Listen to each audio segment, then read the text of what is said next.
Welcome to the Ingress Insights podcast, hosted by PkmnTrainerJ. Ingress Insights is a podcast about the Niantic game Ingress. Listen each week for the latest news, updates and rumours. Let us know your thoughts by leaving a voice message or emailing us at the links in the show notes.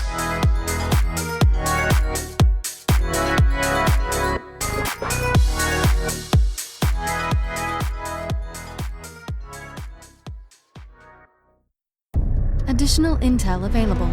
Hello agents and welcome to episode 92 of the Ingress Insights podcast. This week we were looking at the Plus Theta global op, which is currently ongoing, as well as changes to logging in with Niantic Spatial and the Wayfarer challenge, which is still ongoing. We've still got a few days left if you've not joined it yet. I did release a small episode, but some of the rewards, especially for Pokemon Go, and some of the tiers have changed, so I will cover that again. But first of all, I'll get into the Plus Theta global campaign. Hey there, this is Jeff James, game designer from Marvel World of Heroes, and you're listening to Ingress Insights. The global campaign for Plus Theta is live now, and it runs until the 11th of May 2025, 11:59pm local time. There are tasks available to do in this campaign, and you've got 7 tasks to do.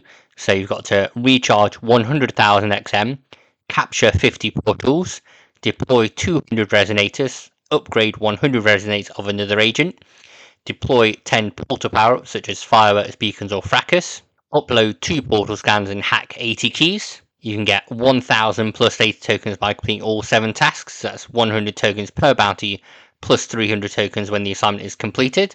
And you can repeat the assignment up to a maximum of 3 times. You have to complete it a day, then wait and restart it the next day. There are 200 season points for the Plus Theta season claimed from this that we distributed between Enlightened and Resistance. So if it's 50-50, it's 100 season points each. Just a few notes on this one. So for the deploying 10 portal power-ups, you can create a peace beacon with your kinetic capsules. That will count on there, as well as any battle beacons, things like that you've got, I believe, any fracas you've picked up too. So you can do that one for free.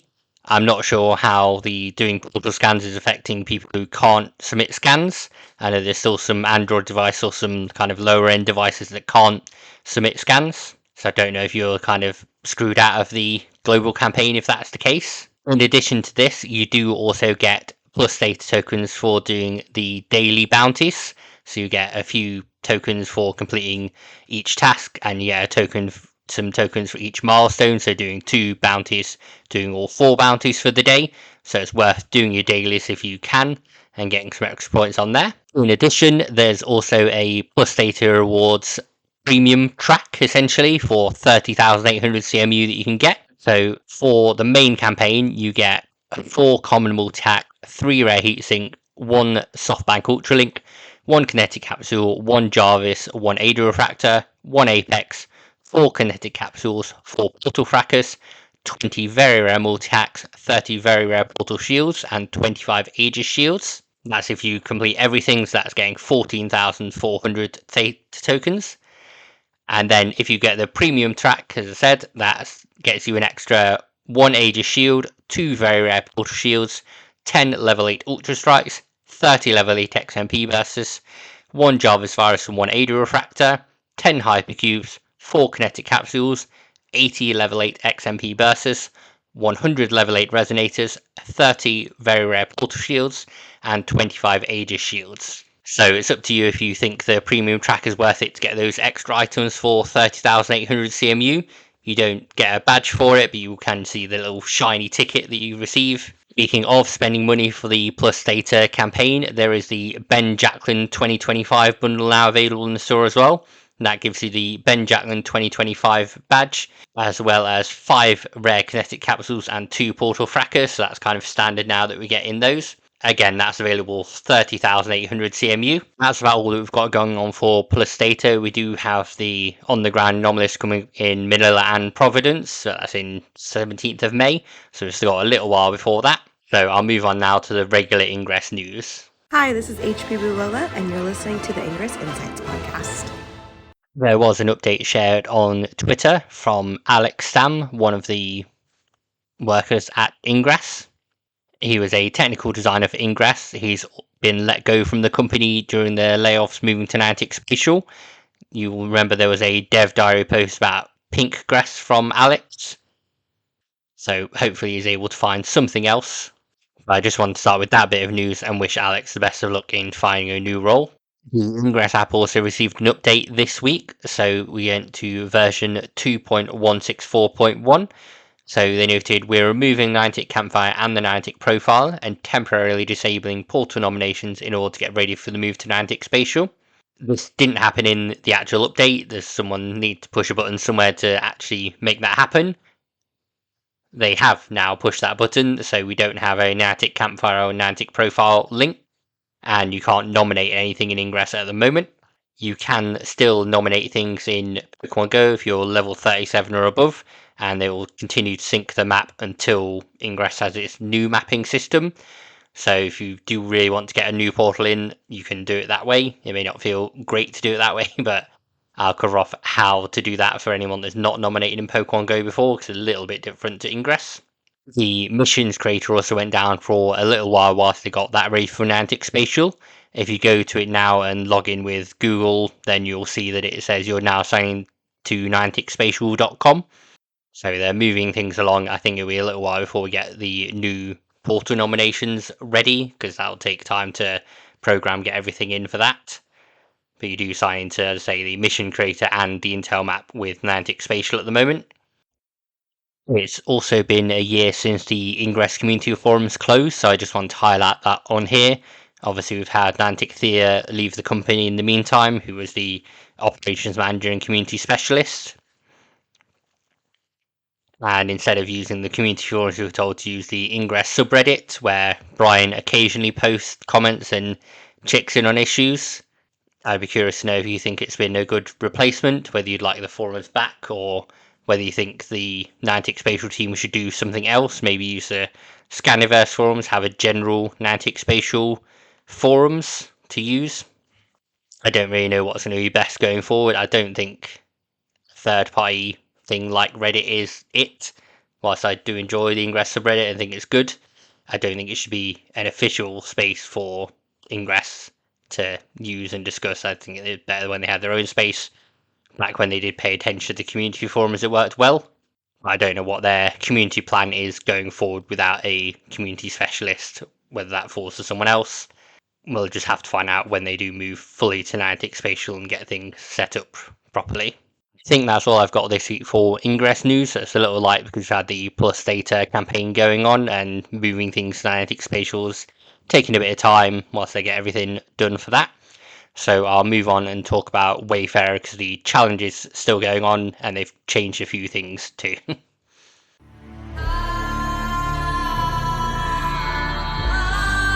This is Shimon, former community manager for the Witcher Monster Slayer, and you're listening to Ingress Insights. There is a Wayfarer challenge going on, which is a global Wayfarer challenge that started on the 16th of April and ends on the 23rd of April. I recorded a small breaking news episode last time because I know it'd be a little while before I'd get to this episode, just to cover things.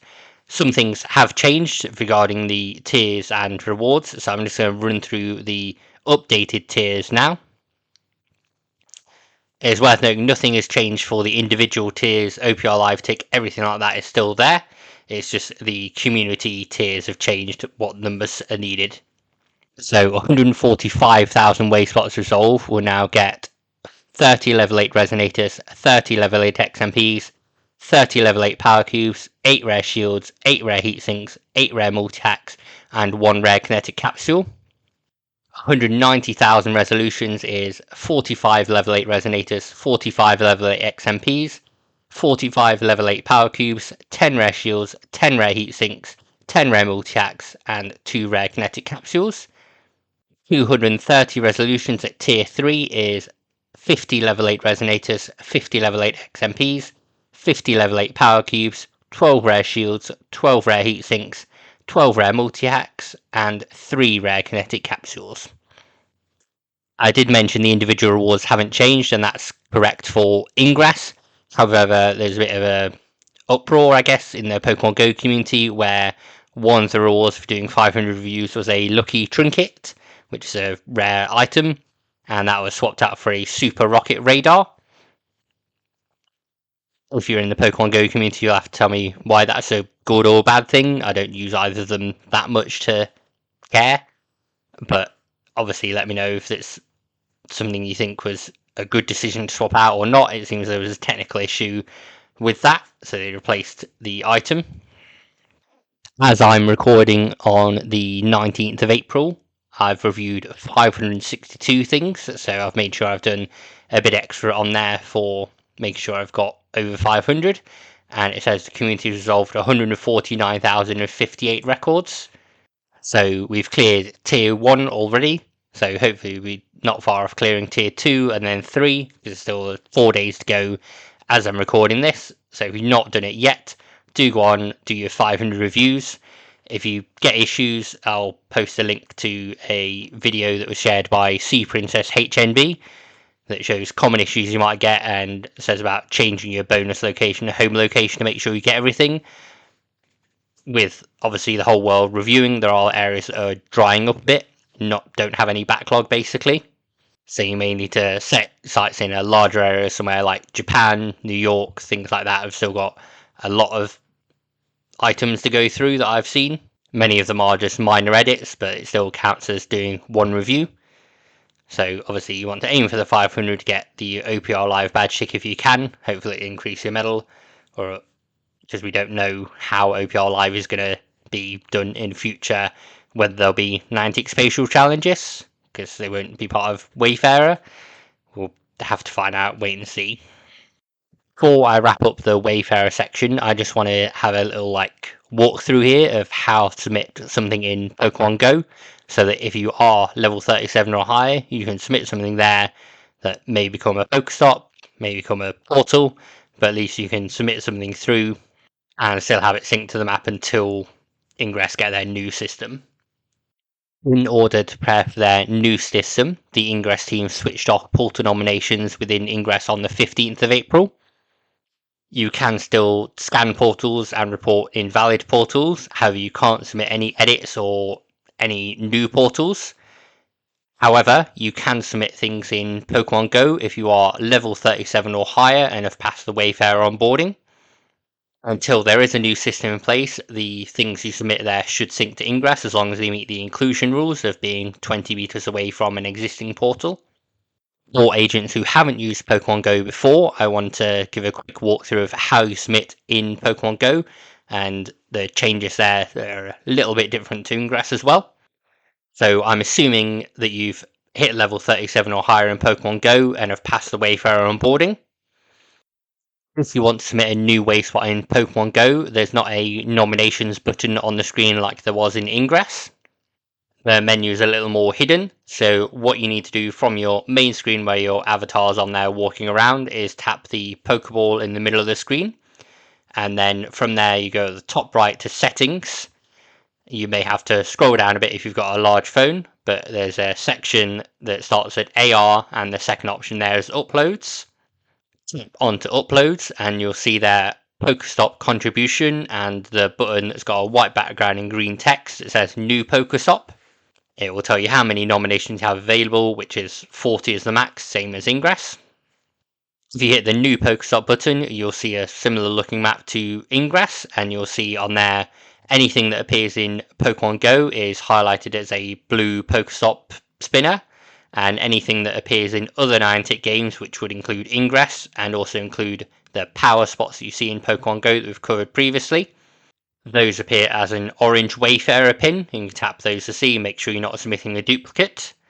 On this map screen, same as in Ingress, you look around and place the pin where the nomination is. The description for photo and the supporting photo is basically the same. It just mentions a great Pokestop photo disc rather than portal photo. So you can use the same kind of images you'd use for Ingress. It will then ask you to add Pokestop title, enter unique title, detailed title here. I'm just doing it as I'm going along, just typing in test, things like that, but obviously do it properly. It also asks you to add a Pokestop description, enter the origin history or background of this place here. The next screen you get to is something you won't have come across before in Ingress. So Pokemon Go asks users to categorize each nomination. So you'll have seen these when you're reviewing in Wayfarer, the things of like selecting restaurant, Italian restaurant, religious building, mosque, things like that. It sometimes takes some drilling into people that aren't used to Wayfarer. This list of categories isn't a list of things that are eligible. So looking on there, there's things like private home, which is not eligible, things like nude beach, things like a primary school, or various things that aren't eligible, but they're just on the list. I assume Niantic brought the list from somewhere. As I said, it will ask you to categorize the nominations. So if you're submitting a trail marker, you type in trail marker and make that selection. You can select up to 3 things it is. So maybe it's a trail marker on a footbridge. So you could do trail marker footbridge, or it's a map. So you'd select map, things like that. You can also select in here other, and then there'll be a box that appears at the bottom to ask for a category suggestion, and enter comma separated suggestions here. So if you're submitting something that is eligible but there's not a category for it, you can suggest a category there. I've no idea where these category suggestions go to and whether they update the list. I believe this list has been updated at least once, only because I remember there used to be a category for time capsule on here, which is no longer in place. Once you've categorized the location with, as I said, up to 3 things on there, then you'll see everything on the map and see your nomination, check the title, check everything, and then it's a case of hit confirm, put in your supporting information, obviously not mentioning any game references like that, and making sure you're clear on why it's a great place for exploring, exercising, or socializing. And you submit it on there, it's reviewed by Wayfarers, hopefully as part of this global challenge that's going on at the moment, as I recorded this on the 19th of April. Then if it's approved, you'll get an email, and well, if it's rejected, you'll get an email too. If it's approved, you'll get an email, and then you'll be able to see whether it appears on Ingress, check the Intel map later on when it syncs. Unfortunately, this means you won't get a portal key or AP for the portal discovery, and it won't count for your portal discovery metric within Ingress, but it's a workaround for now. If you do have portals that need to be submitted, you can do them via Pokemon Go, as long as you're level 37 or above, pass the Wayfarer onboarding. As I said, I just wanted to talk through it and get the categories bit out of the way as well, because it's not something you'll have come across before. A word of caution, in low signal areas, sometimes the category list doesn't load or takes ages to load. So if you are in a low signal area, I'd recommend going somewhere that's got a bit of signal and then seeing if you can move the pin to where the location is. You don't have as much distance to move the pin as you do in Ingress, as far as I'm aware. But that's the basics of submitting in Pokemon Go, as you can do that for now until the new system comes around for Ingress. That's it for Wayfarer news. The only other thing I need to mention is that unfortunately the Earth Day event that was planned for Ingress on the 22nd of April has now been cancelled out of their calendar. We don't know why or what happened with it, but it has been cancelled, so it's no longer going ahead, and that was for the 22nd of April. That's all I've got for this week, so I'll get things wrapped up and get you all back to your Sundays. Hey, this is Sim, Global Product Marketing Lead for Peridot, and you're listening to Ingress Insights. Thank you, agents, for listening to this episode of Ingress Insights. Next week, we should be deep into the Plus Theta global campaign, so I can let you know how my progress is going on that and see who's currently in the lead at that time. I'll also be looking ahead at May, because that'll be the last podcast of April. I'm sure the Ingress team will have more things that keep us on our toes. I don't think we'll get the nominations coming back on anytime soon. However, the Wayfarer challenge will have ended and we'll have started to get some things dished out from that. So hopefully we've got rewards. They do have, I think, until the end of the month to give those out. So may not have received them by the 27th, but I'm just hopeful that we'll get some. And then it's just, as I say, a case of seeing what else the Ingress team have got in store for us, what other updates are to come. But I'll keep covering those. We have had all the lore drops now for the memory series, as far as I'm aware, so I'm going to go through those on a separate episode so it doesn't fill up this one, so you can hear my thoughts on that. I've gone through a few of them already, but that's all for this week. Hope you all have a great day. Hope you have a great Easter, Passover, whatever you're celebrating, or just a great Sunday and lots of chocolate if that's what you're going to do. Thanks again, agents. Have a great day. Happy hacking. Thank you, agents, for listening to the latest episode of the Ingress Insights podcast. If you'd like to follow us on social media, you can do that on a few channels. So on Threads under the name ingress.insights, on Instagram under the name ingress.insights as well. Twitter/X, which posts episodes of the podcast, is under Ingress Insights, no dot in that one. And you can also watch these episodes on YouTube under Ingress Insights Podcast. You can send us a voice message by visiting the podcaster's Spotify page. And finally, you can buy Ingress Insights merch, such as mugs, pins, t-shirts, by going to epublic.com/user/ingress-insights. And on there, you'll see all the designs that we've got listed at the moment. There are some new ones that will be coming up at some point soon, but you can buy your Ingress Insights mug, hats, t-shirts, tote bags, anything like that you want. Thank you again for listening. Hope you tune in next week. If you do like the show, please do rate it on the podcast service you're listening to. I look forward to speaking with you all about Ingress again. Intel package transferred.